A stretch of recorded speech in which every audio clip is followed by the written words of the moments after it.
Tahukah kamu, berdasarkan data dari PISA, PIRLS, dan World's Most Literate Nations, peringkat minat baca siswa Indonesia berada pada posisi rendah di antara negara-negara lain. Bahkan UNESCO pada tahun 2012 melansir indeks tingkat membaca orang Indonesia hanya 0,001. Itu artinya, dari 1.000 penduduk, hanya 1 orang yang mau membaca buku dengan serius. Melihat fakta tersebut, Kementerian Pendidikan dan Kebudayaan menerbitkan Permendikbud nomor 23 tahun 2015 tentang penumbuhan budi pekerti. Salah satu poin penting dalam peraturan tersebut adalah mewajibkan sekolah menyelenggarakan program 15 menit membaca buku non-teks pelajaran sebelum hari pembelajaran dimulai. Diharapkan melalui kegiatan ini, siswa terbiasa membaca buku setiap hari dan terbentuk budaya baca di sekolah. Lalu, apa saja yang bisa dilakukan dalam program 15 menit membaca buku non-teks pelajaran sebelum hari pembelajaran dimulai? Pertama, membaca nyaring. Dalam metode ini, guru membacakan buku kepada siswa dengan suara nyaring. Siswa mendengarkan dan menyimak dengan seksama. Yang perlu diperhatikan, guru selalu menjaga interaksi dengan siswa. Bisa saja saat dan setelah pembacaan buku, guru dan siswa berdiskusi mengenai isi buku.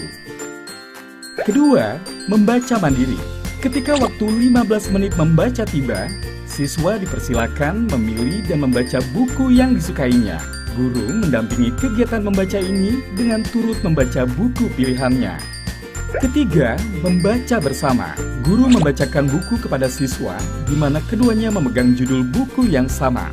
Guru membaca dan siswa menyimak dengan seksama. Pada siswa dalam jumlah besar, guru dapat menggunakan buku besar atau big book. Keempat, membaca terpandu. Dalam metode ini, guru membuat kelompok membaca.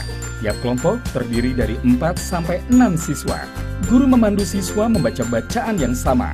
Guru juga dapat meminta siswa membaca secara bergantian. Setelah kegiatan membaca bersama selesai, guru mengajak siswa mendiskusikan bahan bacaan. Ada beberapa hal yang perlu diperhatikan dalam kegiatan membaca. Buku yang digunakan adalah buku bacaan selain buku pelajaran. Siswa diperkenankan untuk membawa buku dari rumah. Kegiatan membaca berfokus pada sikap peserta didik dan bersifat memotivasi mereka. Kegiatan berlangsung dalam kondisi yang menyenangkan. Guru menjadi teladan membaca bagi siswa, sehingga guru turut membaca saat siswa membaca. Hal-hal yang biasa didiskusikan setelah membaca. Topik atau tema cerita, tokoh cerita, alur cerita, pesan cerita, pengembangan cerita.